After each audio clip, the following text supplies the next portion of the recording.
Бисмиллахир-рахманир-рахим. Мейірімді, рахымды Алланың атымен бастаймын.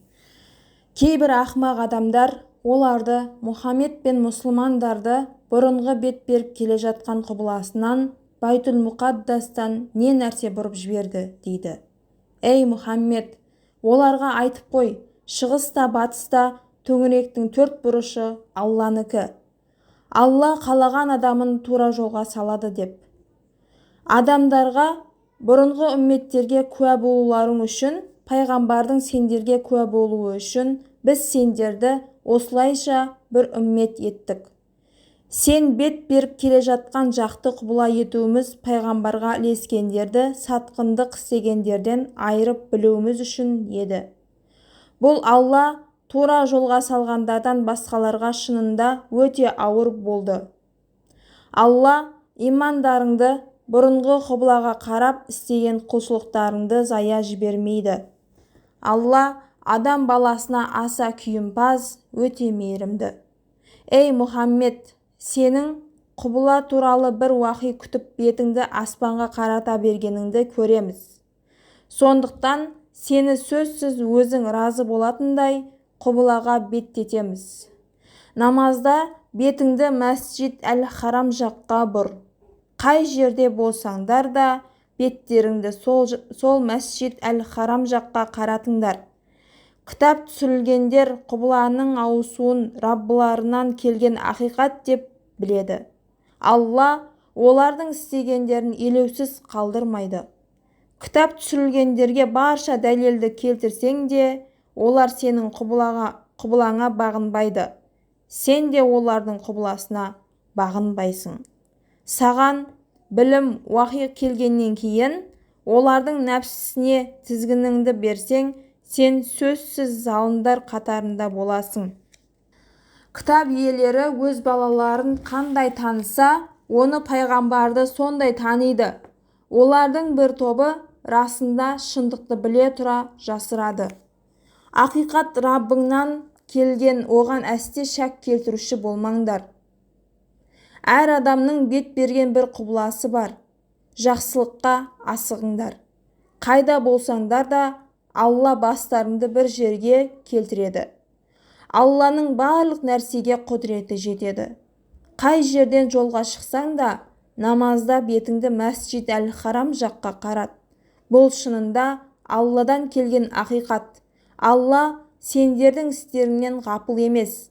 Басқа адамдардың, яһудилердің және мүшриктердің сендерге қарсы дәлелі болып қалмасы үшін, сендер қай жерден жолға шықсаңдар да беттеріңді Мәсжид әл-Харамға қаратыңдар. Қай жерде тұрсаңдар да беттеріңді солай қаратыңдар. Олардың ішіндегі залымдар ғана мұны дәлел еткісі келеді.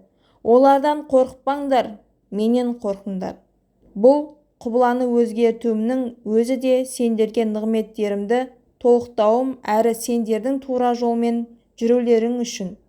Сондай-ақ өз іштеріңнен сендерге аяттарымызды оқып беретін, сендерді Аллаға теңеу іздеуден және күнәдан тазартатын, кітапты, Құранды, хикметті дін үкімдерін үйрететін, білмегендеріңді білдіретін бір пайғамбар жібергеніміз сияқты. Сендер мені еске алсаңдар, мен де сендерді еске аламын. Маған шүкіршілік етіңдер, күпірлік етпеңдер. Ей мүминдер, сабырлықпен және намаз өтеумен менен жәрдем тілеңдер. Ақиқатында Алла сабырлылармен бірге. Алла жолында өлтірілгендерді өліктер деп айтпаңдар, олар тірі. Бірақ сендер мұны сезбейсіңдер. Біз сөзсіз сендерді аздап қорқытып та, ашықтырып та, мал жандарыңды, шаруаларыңды кемітіп те сынаймыз. Сабыр тақат қылғандарды қуандырып қой. Бастары пәлеге душар болғанда, олар біз барлығымыз Алланың иелігіндеміз және сөзсіз оның алдына барамыз дейді. Әне солар Раббыларының жарылқауына және рахметіне қол жететіндер. Әне солар сара жол тапқандар. Сафа мен Мәруа шынында Алланың белгілері. Кімде-кім Қағбаны немесе Умраны хаж етіп, осы екеуіне де тауап етсе, еш оқасы жоқ. Кім өз еркімен жақсылық істейді екен, Алла сөзсіз оның сыйлығын береді. Алла бәрін біледі. Біз адамдарға кітап Тәурат арқылы дұрыс жолды айқындап бергенімізден кейін де біз аян еткен дәлелдермен тура жолды Құранды жасырып бүркемелейтіндерге Алла лағнет жаудырады. Лағнет айтушылардың бәрі де періштелер мен мұсылмандар да лағнет жаудырады. Тек тәубе қылушылар, өз істерін түзеткендер, шындықты айқындағандар ғана бұдан басқаша. Әне, солардың тәубесін қабылдаймын. Мен тәубені қабылдағышпын, ерекше мейірімдімін. Шынында кәпір болғандар және кәпір күйінде өлгендер Алланың, періштелердің және барлық адам баласының қарғысына қалады. Олар мәңгі тозақта қалады. Олардың жазасы жеңілдетілмейді және оларға назар аударылмайды. Сендердің құдайларың бір иләх, одан басқа құдай жоқ. Ол асқан қайырымды, ерекше мейірімді. Көк пен жердің жаратылуында, күн мен түннің кезектесуінде, адамдардың пайдасы үшін теңізде жүзген кемелерде Алланың көктен жаңбыр жаудырып, сол арқылы өлген жерді жандандыруында, сондай-ақ онда әр алуан жан-жануарларды таратуында, бағыт өзгертіп соғатын желдерді және жер мен көктің аралығындағы бағынышты бұлттарды басқаруында ақыл иелері үшін жаратушының бірден-бір екенін дәлелдейтін даусыз дәлелдер бар. Кей адамдар Алладан басқаны пұт, құдай көреді де, оларды мұсылмандардың Алланы сүйгеніндей сүйеді.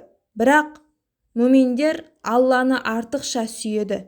Залымдар азапты көрген кезде барлық күш-қуаттың Аллаға тән екендігін, Алланың азабының қатты екендігін көрсе ғой. Ілестірушілер сол кезде азапты көріп, ілесушілерден безеді. Олардың себеп болған қарым-қатынастары үзіледі.